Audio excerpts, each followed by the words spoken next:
Hello. So today I want to talk about something that is really, really close to my heart. This is a topic that means a lot to me, and one that has helped me a lot in my own healing and in my own process of transformation. Today's video is all about how to deepen our connection to Source, to something bigger, to something greater than ourselves, and simultaneously deepening in our ability to be able to trust.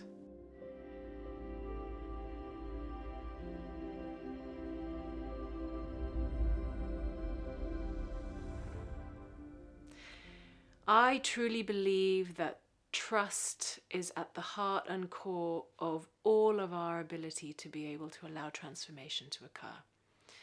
We simply cannot let go of the habits and the patterns and the identifications and the ways that we've been living our lives.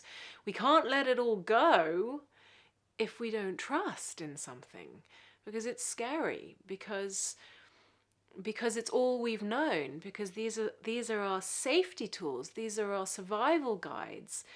So if we're really going to be able to allow ourselves to heal, to evolve, to grow, and to allow a new emerging of ourselves, we have to have a relationship with trust.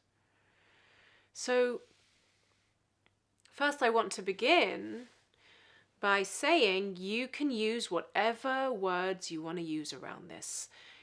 You know, the word God, the word source, the word higher power, the word spirit. What I've come to notice is that whatever the word is, it can bring up a lot for people. And this shows me that most of us, if not all of us, have some kind of past programming around this, whether it comes from religion that we grew up in, whether it comes from outside sources, our parents, what we were taught in school. You know, there's so much programming inside our minds around this topic.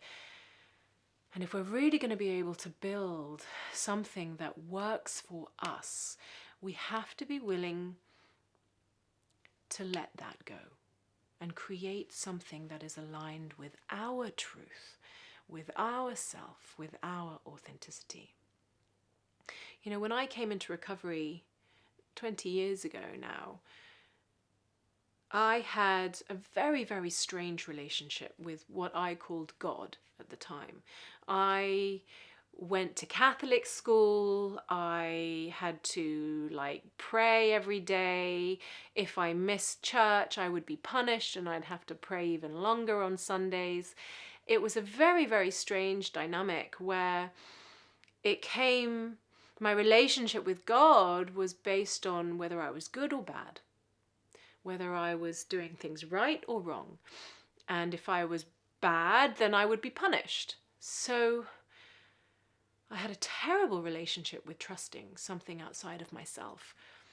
I also really struggled to let go of control, thinking that if I was ever going to be safe, I had to do it all on my own. You know, growing up in a childhood where the leading authority figures around me were not particularly safe, I really developed these habits and patterns based on control, based on having to do it all my way, based on will, and based on fear.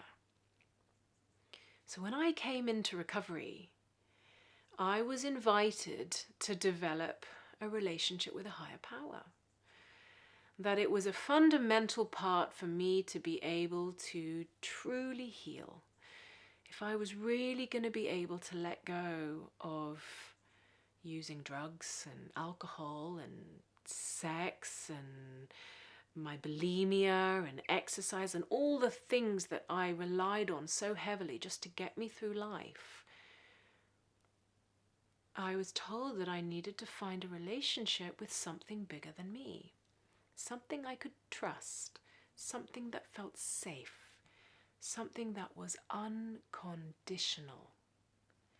whether I did the right things or the wrong things, whether I behaved well or didn't behave well, whatever this power, this energy, this source was going to be, it was going to be there for me no matter what.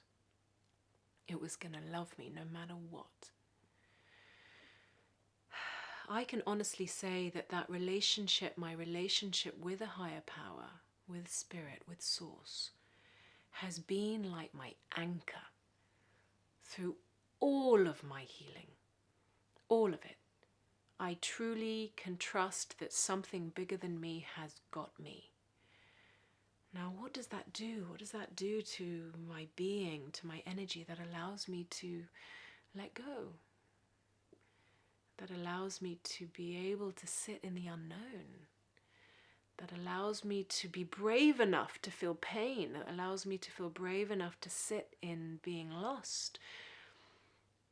That allows me to create changes and take risks because I trust completely that something bigger than me is holding space for me and guiding me and leading me and loving me. So, the first step is really getting honest and clear to what is the story that we carry around Source, Spirit, God. And I really want to invite you to be able to use whatever word works for you. There's no right or wrong. There is literally no right or wrong. There is only what is aligned and authentic for you, because the only thing that matters is that it connects deeply with you. So let's begin. So the beginning phase of this, to be able to really develop a powerful relationship with Source, is let's first get honest to what story and relationship we have right now. And I invite you to really investigate the kind of belief systems and programming and stories that you carry right now around a power greater than you. Maybe it comes from religion. Maybe that religion doesn't feel aligned and true for you. Maybe it feels conditional. Maybe there is fear involved. Maybe you have a belief that you'll only be loved and supported if you're good. Whatever it is, the first step is I invite you to look at that. Really get clear on what it is, because I promise you it is getting in the way, and it is defining your ability to be able to trust in the bigger, to trust in the process. Once we start to really get clear on what is there, we can start to let that go and rewrite one that works for us. The invitation is for you to create a relationship with a power greater than you that is unconditional, that is absolutely 100% guiding you and you personally, leading you, loving you, holding you. And that can be in any way you want and any way that feels right for you. Some of the women that I've worked with feel very deeply connected to it being a feminine energy. They like to call it Pachamama or Mother Earth. Some others feel more connected to it being a masculine energy, which is for me. But whatever it is unconditional. And it is an absolute bigger force than us. Now, the reason why it's important that we can find this relationship is that because it's outside of being human.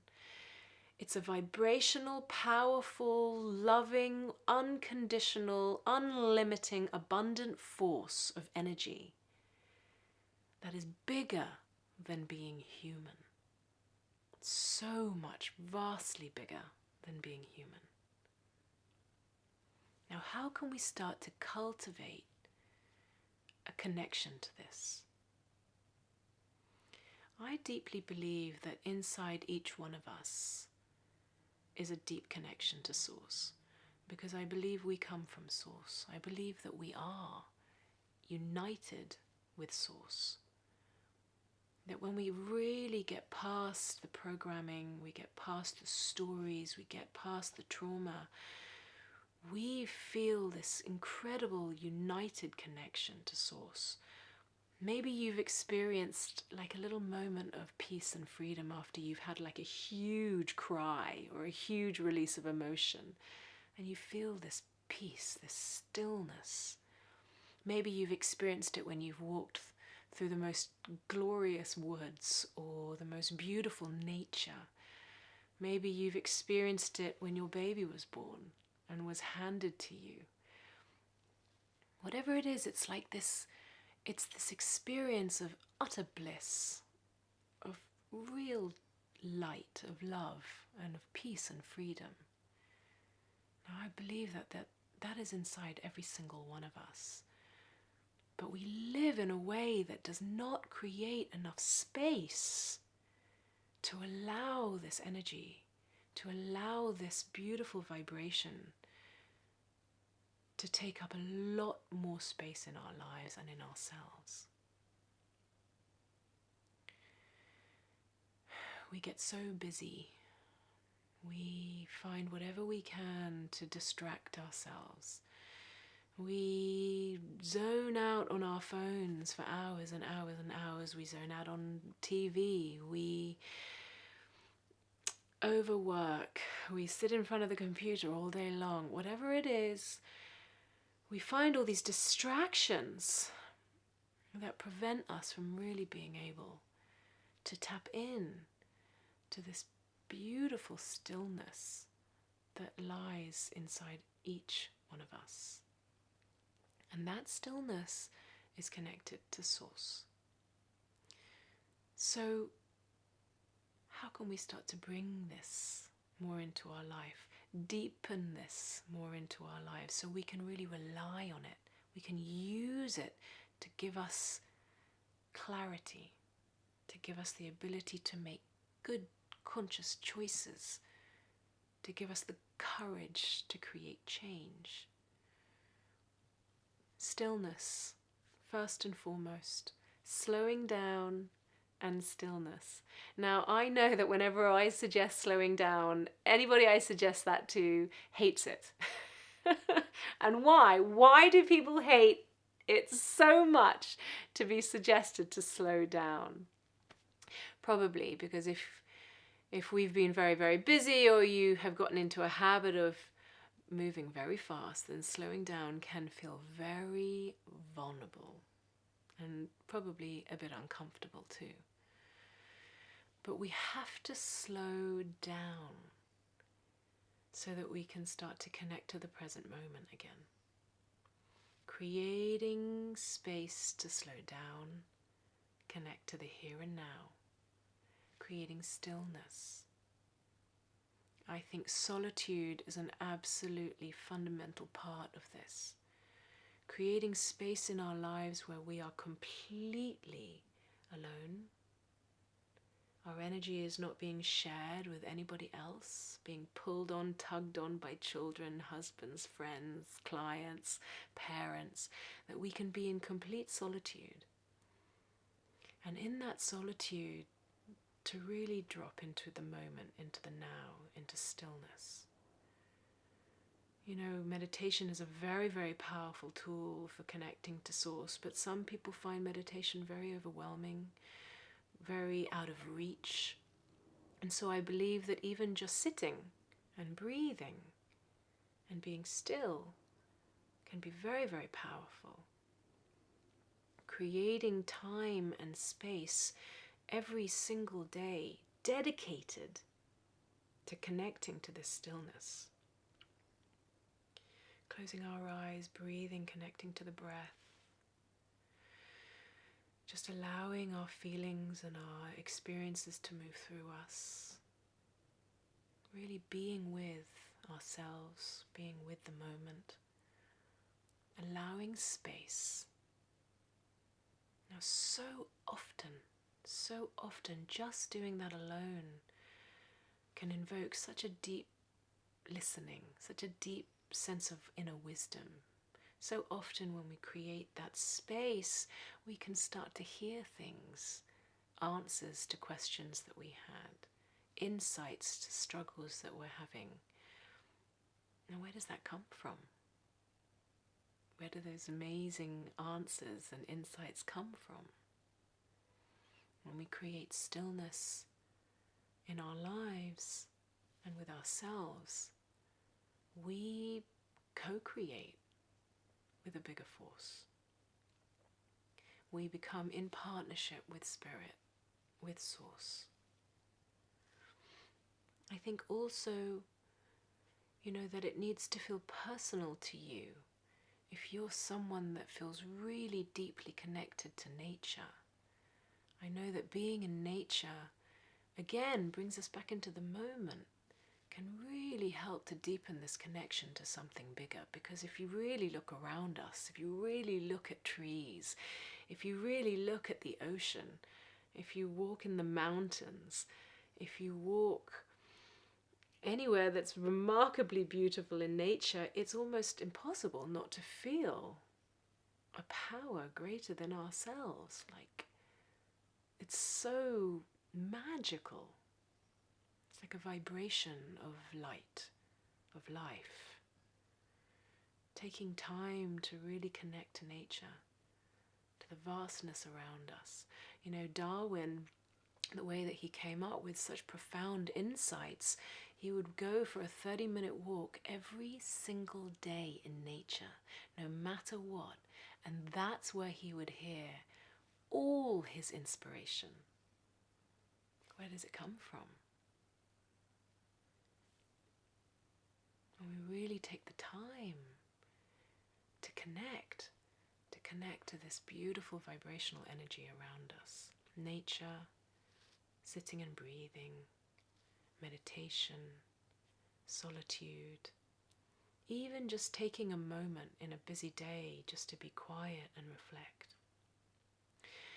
For me also, it's been really helpful to develop an actual, tangible relationship with a higher power.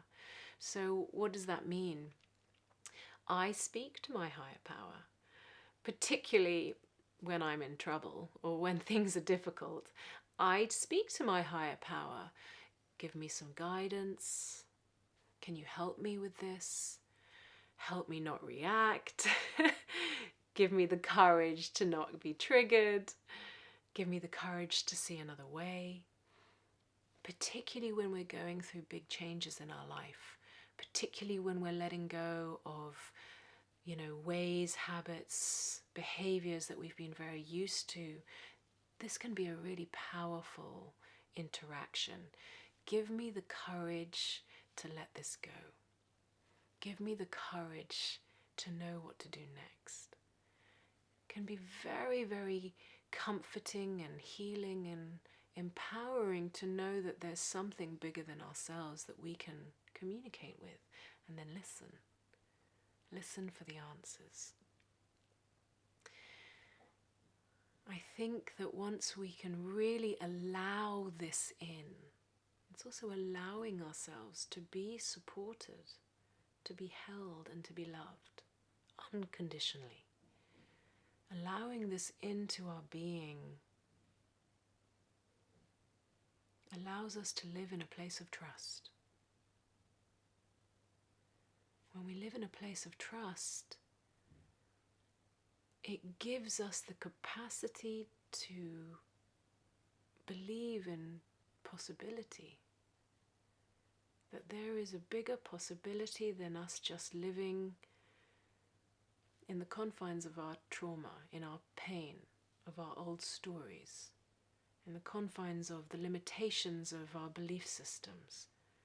When we believe in a power greater than ourselves, it taps us into a limitless possibility for ourselves.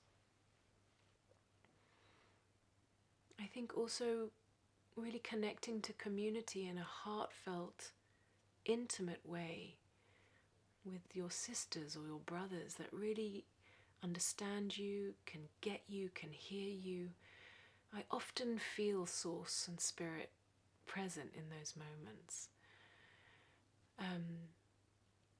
Writing a letter to Source can also be very powerful. You know, I once found all these letters that I wrote to God when I was 12. I was doing it, you know, instinctively, asking for help. I think prayer can also be a very beautiful practice as well. It doesn't have to look like, you know, the ones that we've been taught with religion. If that doesn't work for you, it can be simply putting your hands together and going, help, guide me, show me the way. Taking a moment of reflection. Taking a moment of humility that something outside of myself might be able to give me the answers. So, takeaways. My invitation for you is to allow this in, to allow the possibility that there is a higher power, or a spirit, or a source, or a connection to the universe that is just for you, unconditionally. Unconditionally there for you. So go home, get out your journals. First, write down in the journal what is there right now. What is already there that might be getting in the way. And then write what you really want. Write what you really want to have in your life as a connection with Source. Write how you want it to feel for you. Write how you want it to support you in your life. And then the third part, just like in any relationship we'll ever get into, we have to start putting in the commitment to cultivate this, to cultivate the relationship. Meditation, stillness, daily practices of reflection, solitude, speaking to your higher power, walking in nature, walking in silence. Whatever works for you, it takes a daily commitment, just like any relationship. But what I've come to believe and what I've come to experience is that when we cultivate it, it gives us such a sense of peace. And that is available for every single one of us. So I hope you find this useful. I hope that you find this connection for yourself and you really commit to cultivating it and deepening it, because it will give you the courage and the ability to make the changes that you really want to make, because then you won't ever be doing it alone. So thank you for listening.